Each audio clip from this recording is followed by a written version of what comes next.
हर रोज एक नई कहानी देखने के लिए चैनल को सब्सक्राइब करें और बेल आइकन दबाना ना भूलें। मंजरी देवी दोपहर की नींद पूरी करके अंगड़ाई लेते हुए पानी पीने किचन में जा ही रही होती है कि तभी उसके घर की डोरबेल बजती है और वो उबासी लेते हुए दरवाजा खोलती है तो दिखती है कि सामने सामान लिए उसका बेटा कृष्णा गले में वरमाला पहने एक बोनी सी लड़की के साथ खड़ा है। तभी कृष्णा कहता है, माँ स्वागत नहीं करोगी हमारा? तू बड़ा सल्लू हो रहा है तो तेरा स्वागत करूँ मैं। पहले ये बता अचानक घर कैसे आ टपका तू, और ये किसकी बच्ची उठा लाया है? सासू माँ, मैं कोई बच्ची नहीं बल्कि आपकी बहू हूँ। हाय हाय नालायक, तेरे मुंह पर कौन सा फेविकोल लगा है और ये छुटकी क्या बकवास कर रही है? माँ ये बकवास नहीं सच बोल रही है, ये आपकी बहू है क्योंकि मैंने इससे शादी की है। अरे निकम्मे, इतने दिनों के बाद आया और आते ही मजाक करता है। नौटंकी छोड़ और सच बता वरना मार मार के भरता बना दूंगी तेरा। माँ शांत हो जाओ, और जो मैंने कहा वही सच है। इसका नाम प्रगति है। अब ये मेरी पत्नी है और आपकी बहू है। प्रगति? कैसी प्रगति? अरे इसे देखकर तो लगता है इसकी हाइट की प्रगति बचपन में ही थम गई और तू इस बोनी को मेरी बहू बना कर लाया है। तुझे मैंने नौकरी करने मुंबई भेजा था, न कि शादी करके बोनी बहू लाने के लिए। सासू माँ, बोनी हूँ, बुद्धू नहीं हूँ। बहू के रूप में मन से दिल से आपकी सेवा करूंगी और इस घर में खुशहाली बनाए रखूंगी। इतना कहकर प्रगति आशीर्वाद लेने के लिए नीचे झुकती है और मंजरी बेचारी अपनी बोनी बहू को बेमन से आशीर्वाद देकर उन्हें अंदर आने को कहती है। समय बीतता है और मंजरी के घर बहू आने की बात पूरे मोहल्ले में आग की तरह फैल जाती है।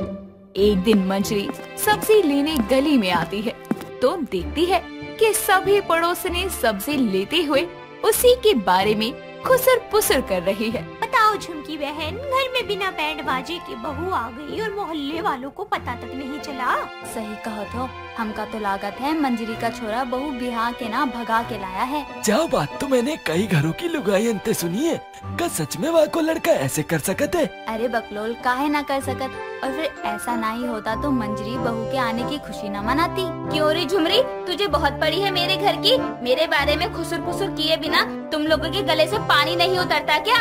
अरे हाय मंजरी, हम तो बस बात कर रहे थे, तो भड़क काहे रही है? रहने दे माला, सब सुना है मैंने, इसलिए झूठ तो बोल ही मत। अब सुन ली है तो सही है। हाँ, बतिया रहे थे तुम्हारे बारे में। अब एगो सवाल पूछते हैं, शादी का पैसा बचाए खातिर बहू को बिना रस्मों और रिवाजों के घर ले आई हो का? अरे मैं तेरी तरह कंजूस नहीं, वो तो मेरा बेटा कोर्ट मैरिज करके बहू ले आया। लेकिन तू चिंता मत कर, मैं अपने बेटे की शादी एक बार फिर से खुद की खुशी से करूँगी।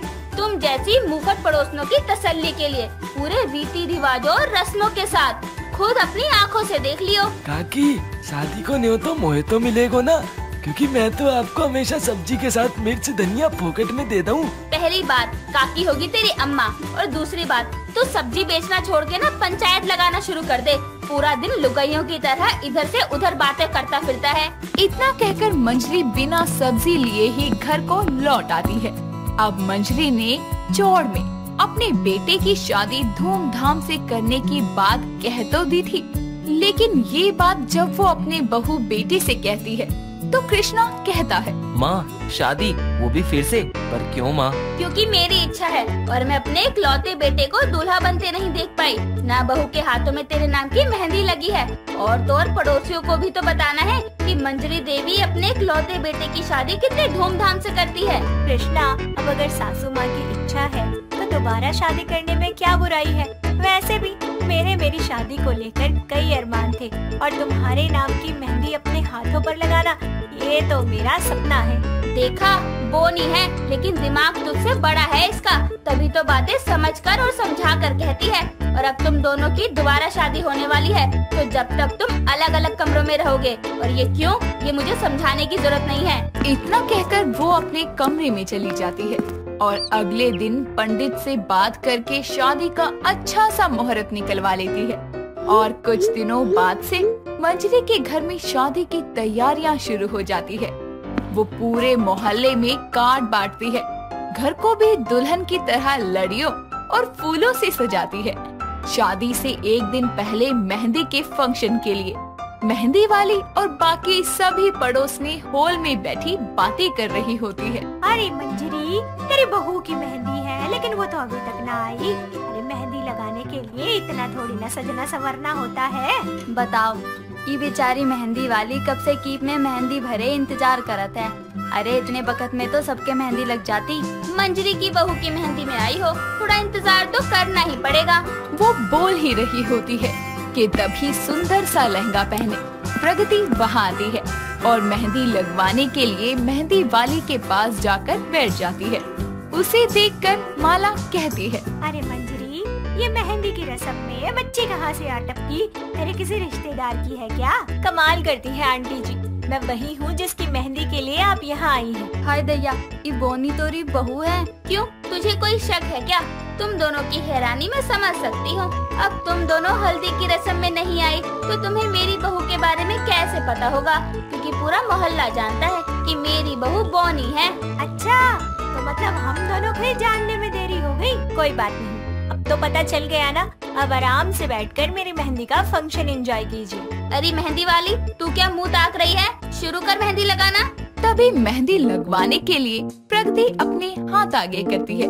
उसके छोटे छोटे हाथ देखकर माला हंसते हुए कहती है, देख तो झुमकी, मंजरी की बोनी बहू के हाथ कितने पितकू से हैं। अरे इसको तो दोनों हाथों से प्लेट पकड़नी होती होगी। सही कहत हो माला बहन, चलो सही है, इसी बहाने इसके हाथों में मेहंदी जल्दी तो लग जाएगी। वैसे आंटी जी, इन्हीं छोटे छोटे हाथों से ना मैं बड़े बड़े काम बड़े आसानी से कर लेती हूँ। अभी परसों की ही बात है, मैं मार्केट से लौट रही थी, किसी ने बच्ची समझकर मुझे साइड में धकेल दिया। हाय दैया, फिर क्या? अपने इन्हीं पिद्दू पिद्दू हाथों से छोटी छोटी उंगलियों से उस आदमी के गाल पर 2 छाप मार दिए। फिर क्या, घुटनों के बल बैठकर माफी मांगी। इसलिए मेरे बोनेपन का मजाक आप ना ही बनाओ तो ज्यादा अच्छा है। जिसके बाद दोनों पड़ोसने अपना मुंह सिले चुप हो जाती हैं। हाय हाय, कैसी कंजूसी कर रही है मेहंदी वाली, अच्छे से लगा ले। अरे इतनी भरी मेहंदी तो लगाई है बेचारी, अभी क्या कीप खत्म करने के चक्कर में गोबर की तरह लेप दे। उसके इतना कहते ही सब हंसने लगते हैं। पड़ोसनों को अपनी बोनी बहू का मजाक बनाते देखकर मंजरी को बहुत गुस्सा आता है, पर वो कुछ कह नहीं पाती।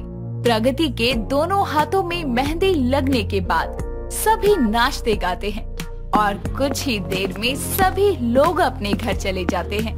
तभी प्रगति कहती है, सासू माँ क्या हुआ, आपका मुंह क्यों उतर गया? मैंने तो उसी डिजाइन की मेहंदी लगवाई है जो आपको पसंद थी। मेरा मुंह पड़ोसनों के तेरे बोनेपन का मजाक बनाने से बना है। अरे इतने ताने तो मैं भी तुझे नहीं देती। ओहो सासू माँ, दूसरों की गालियाँ, ताने, किसी भी बात का मुझे कोई फर्क नहीं पड़ता, क्योंकि आपने मुझे मेरे बोनेपन के साथ अपनाया है। सच में मेरी बहू भले ही बोनी है, लेकिन उसका दिल बुर्ज खलीफा जितना बड़ा है। इतना कहकर वो प्रगति को गले लगा लेती है और अगले दिन पूरे धूमधाम से मंदिर में उसके बेटे और बहू की शादी हो जाती है। मीना एक बहुत ही ज्यादा ब्यूटीफुल और पढ़ी लिखी लड़की थी, जिसे अंग्रेजी झाड़ने का बहुत शौक था। ऐसे ही एक दिन वो अपने कॉलेज के फ्रेंड्स से बातें कर रही थी। कुछ देर तो वो नॉर्मली हिंदी में बात करती है, लेकिन जब उसका क्रश शिवा उसके सामने से गुजरता है तो वो इंग्लिश लैंग्वेज में बात करने लगती है। साक्षी, let's go to the club and we have lots of fun. Yeah, Meena, you are right. Today we have lots of fun. But suddenly तू ऐसे इंग्लिश में talking क्यों कर रही है? Just casually यार। So कितने बजे मिलोगे तुम सब? Okay, both of you meet me at 6. Okay baby, done. तीनों अपने अपने घर के लिए निकल जाती हैं। उस वक्त शिवा भी अपनी बाइक से जा रहा होता है। उसके सामने ही मीना की हील्स टूट जाती हैं और वो कहती है, What the hell is this? How will I go my home now? Shiva उसके पास आता है और बोलता है, Can I help you, miss?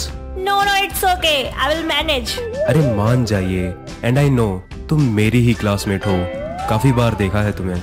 Come on, I drop you. Okay, तुम इतना बोल रहे हो तो ठीक है। इतना कहकर मीना उसकी बाइक पर बैठ जाती है और बाइक से उसे कसकर पकड़ लेती है, जिसके बाद वो दोनों रास्ते में बातें करते हुए जाने लगते हैं। By the way, What's your name? Myself Meena, Meena Chaturvedi. Oh, that's nice. And my name is... Shiva, am I right? तुम्हें कैसे पता? Because I'm intelligent. Okay, अब किस तरफ टर्न करूं? बस आगे से लेफ्ट, देन मेरा घर आ जाएगा। शिव उसे उसके घर ड्रॉप कर देता है और घर आकर मीना बहुत ही ज्यादा खुश हो जाती है और अपने कमरे में आकर खुद से ही बात करते हुए बोलती है, आज तो मेरा जादू चल ही गया शिवा पर। आखिर कब तक बचता, मेरी इस ब्यूटी से आ ही गया ना मेरी पकड़ में। हाय, आज तो मैं बहुत खुश हूँ। बस अब वो जल्दी से मुझे प्रपोज कर दे और बोले, Meena I love you my darling. ऐसे ही अगले दिन वो एक हॉट सी ड्रेस पहनकर अपने कॉलेज जाती है। दोनों लेक्चर लेते वक्त एक दूसरे को देखते रहते हैं। अब शिवा तो उससे बात करना चाहता था, लेकिन वो जैसे ही उसकी तरफ आता तो मीना अपने दोस्तों के साथ बिजी होकर वहाँ से चली जाती। ऐसा उसने शिवा के साथ 4-5 दिन तक लगातार किया ताकि वो उसकी तरफ खींचा चलाए। और फिर एक दिन जब वो लाइब्रेरी की तरफ जा रही होती है तो शिवा उसका हाथ पकड़कर अंदर खींच लेता है और उसके हाथों को पकड़कर बोलता है, मीना, तुम मेरे साथ ऐसा क्यों कर रही हो? क्या मतलब? मैंने क्या किया है? तुम मुझे ऐसे अवॉइड क्यों कर रही हो? मैं नहीं तो, मैं तो ऐसा कुछ भी नहीं कर रही। मीना, मैं तुम्हारी बिना नहीं रह सकता। प्लीज मुझसे बात करो। क्यों नहीं कर सकते? Cause I love you. Really Shiva, I love you too. अच्छा, तुम भी करती हो? कब से? तुम तो मुझसे बात ही नहीं करती थी ना? फिर? You don't know how much I love you. So why didn't you tell me? मुझे लगा कहीं तुम मेरे प्यार को नहीं अपना पाओगे। वक्त गुजरता जाता है। दोनों अब कॉलेज में भी एक साथ रहने लगते हैं, साथ में क्वालिटी टाइम स्पेंड करते हैं। कुछ महीनों बाद दोनों एक दूसरे से शादी करने का फैसला लेते हैं और घर वालों की मंजूरी से धूमधाम से एक दूसरे से शादी कर लेते हैं। और मीना भी अपने ससुराल की सारी जिम्मेदारियां अच्छे से उठा लेती है। वक्त यूं ही बीतता जाता है और मीना अपनी सास स्वर्णा के आगे भी कभी कभी इंग्लिश में बात कर लिया करती थी। तभी एक दिन मीना अपनी सास के पास जाती है और उनसे कहती है, माँ जी, दिस इज योर टी। क्या बहू, क्या फिस्टी? माँ जी, मैंने इंग्लिश में बोला, ये लीजिए आपकी चाय। अच्छा बहू, अच्छा तो ये मुझे भी सिखा देना। माँ जी, ये आपके बस की बात नहीं है, रहने दीजिए। अरे बहू तो सिखाना, मैं कोशिश करूँगी। वैसे भी तुझे तो पता ही है वो सामने वाली सुनीता अपनी बहू से कैसे अंग्रेजी में चपड़ चपड़ करती रहती है। ऐसे बोलती है ना, बहू आज मैं ईटिंग पराठा। माँ जी, वो ऐसे नहीं, वो ऐसे होता है। Today I will have paratha in my breakfast. क्या? टुंडी ईट पराठा, ऐसे ही ना बहू? अरे माँ जी, नहीं नहीं, ऐसे नहीं। चलिए कोई बात नहीं, मैं हूँ ना, मैं आपको सब सिखा दूंगी। वक्त बीतता जाता है। मीना घर का काम भी करती, साथ ही अपनी सास को इंग्लिश बोलना भी सिखाती। मीना अपनी सास को इंग्लिश का अखबार पढ़ाती तो कभी कभी इंग्लिश सीरियल्स भी दिखाती। अब स्वर्णा कुछ टूटी फूटी इंग्लिश बोलना सीख गई थी। स्वर्णा ने सभी के आगे अंग्रेजी कुछ कुछ बोलना शुरू कर दिया था, लेकिन उसने अपने बेटे शिवा के आगे अभी तक अंग्रेजी नहीं बोली थी। और शाम को जब उसका बेटा घर आता है तो वो शिवा से कहती है, माई बेटा इज कमिंग। शिवा, यू खाना खाएंगे बेटा। माँ, आपकी इंग्लिश। ओह, क्या हुआ बेटा, माई इंग्लिश को? इज देयर एनी दिक्कत? माँ, बहुत खतरनाक इंग्लिश है आपकी। सुनकर ही पैरों के नीचे धरती इज फटिंग। अच्छा सच बेटा, मैं और सुनाऊं? नहीं नहीं माँ, मैं खाना खा लेता हूँ। इतना सब होने के बाद शिवा अपनी पत्नी मीना के पास जाता है और उससे बोलता है, मीना, ये माँ को क्या हो गया और उनको इतनी इंग्लिश कहाँ से आ गई? अजी आप पूछिए ही मत। थोड़े टाइम पहले सामने वाली पड़ोसन की नकल से माँ जी ने मुझसे इंग्लिश सीखने की जिद कर ली और मैंने उन्हें सिखा भी दी, लेकिन माँ जी ने तो एक नए लेवल की इंग्लिश का आविष्कार कर दिया। ओह, तो ये बात है। मैं क्या करूँ, माँ जी की इंग्लिश सुन के तो कभी कभी मुझे भी दिल का दौरा आते आते रह जाता है और कभी कभी बहुत हंसी भी आती है जब वो बोलती है ना, I am जाइंग, I am eyeing तो बड़ी ही प्यारी लगती हैं। हाँ, तुम माँ के साथ रहती हो ना, इसीलिए मैंने सुनी तो मेरा दिल ही कांप गया।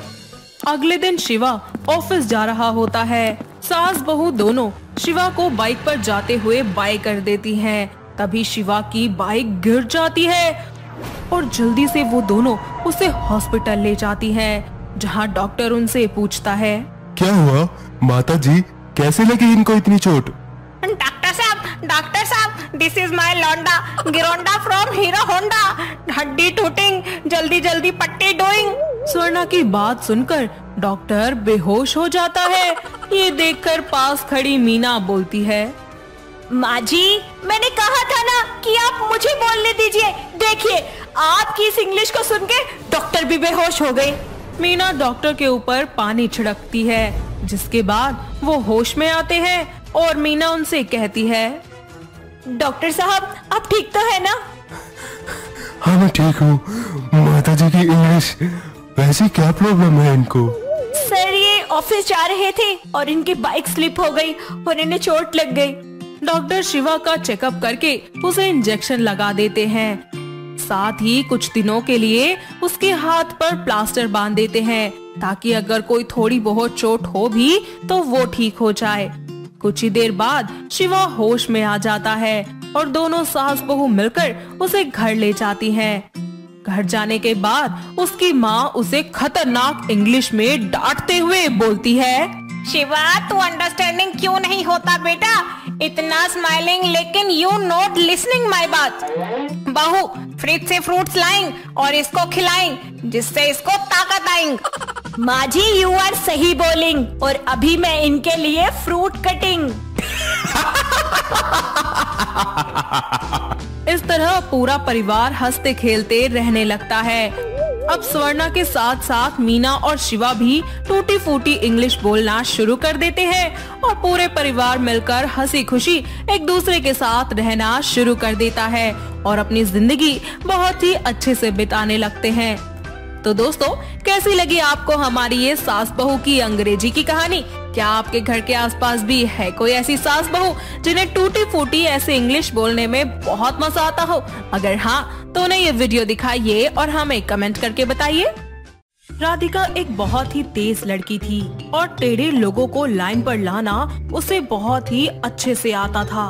उसके सामने कुछ भी गलत होता तो वो उसे बर्दाश्त नहीं किया करती थी। जुबान की थोड़ी कड़वी और थोड़ी लड़ाकू मिजाज की लड़की थी, जो किसी ना किसी से आए दिन लड़ती ही रहती थी। अगर उसको कोई नहीं मिलता तो वो अपनी सास शांति से किसी ना किसी बात पर लड़ पड़ती या फिर बहस करने लगती थी। ऐसे ही एक दिन राधिका बड़े ही आराम से टीवी देख रही होती है कि तभी उसकी सास टेबल पर पड़े रिमोट को लेकर बोलती है, अरे ओ महारानी, जैसे खुद आराम करती है ना, वैसे ही टीवी को भी थोड़ा आराम करने दे, समझी? सुबह से टीवी चला रखा है, बिल क्या तेरा बुढ़ा बाप देगा? माँ जी, आप हमेशा मुझे बोलती है कि मैं लड़ती हूँ। आपने अपनी हरकतें देखी है क्या कभी? दोनों सास बहू में छोटी सी बात पर लड़ाई हो जाती है और राधिका बिना कुछ सोचे समझे अपनी सास को बुरा भला सुनाना शुरू कर देती है और गुस्से से तनतनाती हुई अपने कमरे में चली जाती है और शांति से बदला लेने की ठान लेती है। ऐसे ही एक दिन शांति जब टीवी देख रही होती है तो राधिका रिमोट लेकर बोलती है, क्यों माँ जी, अब नहीं आ रहा आपका बिल? या सिर्फ जब मैं टीवी देखती हूँ तभी आपका भारी भारी बिल आता है? अब तो घर में बत्ती फ्री की आ रही है ना? अरे नासपीटी, तू बोलना क्या चाहती है? और वैसे भी मैंने तो अभी टीवी चलाया है। ओ महारानी, अब रिमोट दे, मेरा फेवरेट नाटक आ रहा है, तो बाद में बहस कर लियो मुझसे। अच्छा, बड़ी आई टीवी देखने वाली, जाकर अपना काम कीजिए। राधिका वहाँ से चली जाती है और रिमोट को लेकर कहीं पर छुपा देती है ताकि शांति उसे ना देख पाए। और रात के खाने में जानबूझकर वो अपनी सास के खाने में तेज मिर्च भर देती है, जिस पर शांति उसको बोलती है, अरे ओ महारानी, खाने में मिर्च डाला है या मिर्च में खाना? अरे मेरी जान निकल रही है इसे खा खा कर। अरे बोलूंगी तभी पानी देगी क्या? ये रहा पानी।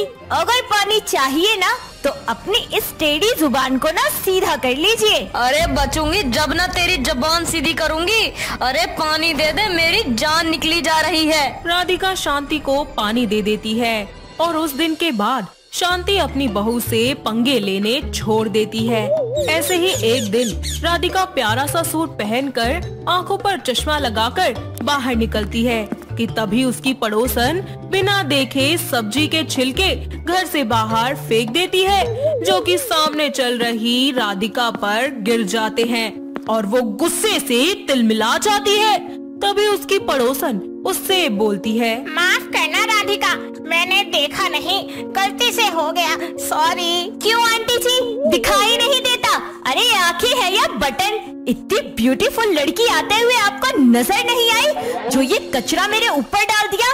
मेरा सारा का सारा नया सूट खराब कर दिया। आपको पता भी है कितना महंगा सूट था मेरा। अरे राधिका, क्यों छोटी सी बात को इतना बड़ा बना रही हो? बोला ना गलती से हो गया, देखा नहीं मैंने। राधिका गुस्से में वापस अपने घर जाती है और अपने कमरे में जाकर अपना बदला लेने के बारे में सोचने लगती है। ऐसे ही अगले दिन उसकी पड़ोसन कहीं जा रही होती है कि तभी राधिका छत पर जाकर उसके ऊपर डस्टबिन के अंदर का सारा कूड़ा डाल देती है और बोलती है, माफ करना आंटी जी, मैंने देखा नहीं, वो मैं तो कूड़ा साइड में डाल रही थी, गलती से आपके ऊपर गिर गया। देख राधिका, मुझे सब पता है, ये सब तू मुझसे अपना बदला लेने के लिए कर रही है, जानबूझकर। तेरी बस लड़ने की आदत है, आए दिन किसी न किसी से लड़ती ही रहती है और कोई नहीं मिलता तो तू अपनी सास से ही लड़ लेती है। एक नंबर की लड़ाकू है तू, लड़ाकू।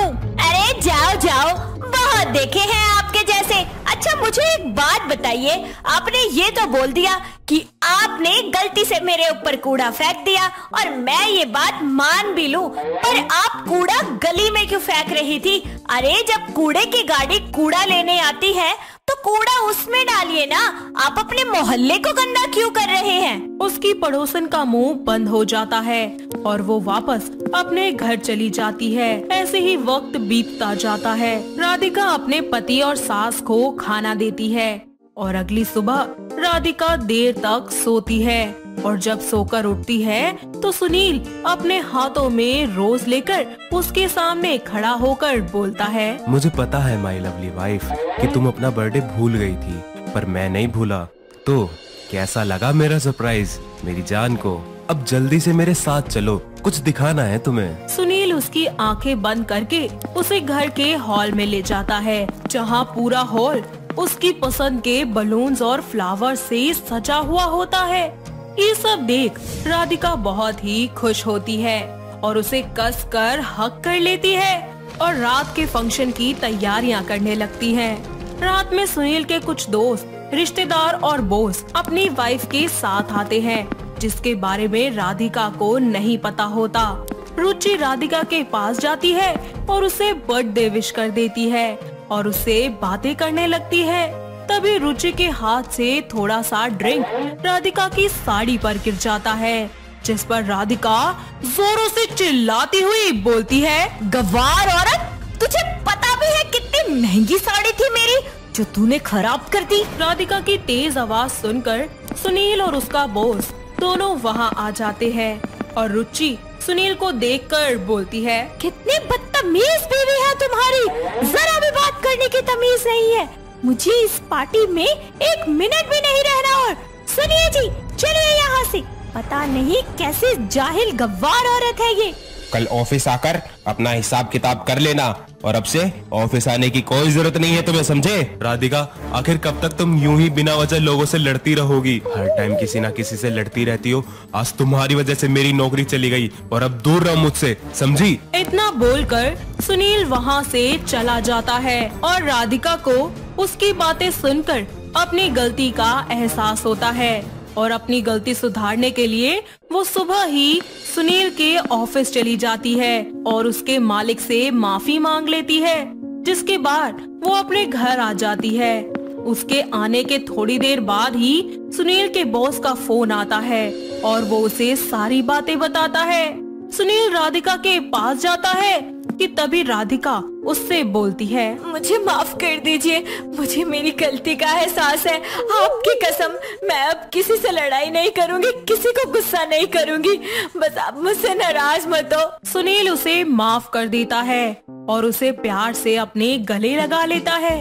इस तरह राधिका का हमेशा के लिए गुस्सा करना और लड़ना बंद हो जाता है और वो सबके साथ घुल मिलकर खुशी खुशी रहने लगती है। तो दोस्तों, कैसी लगी आपको हमारी ये लड़ने वाली बहू की कहानी?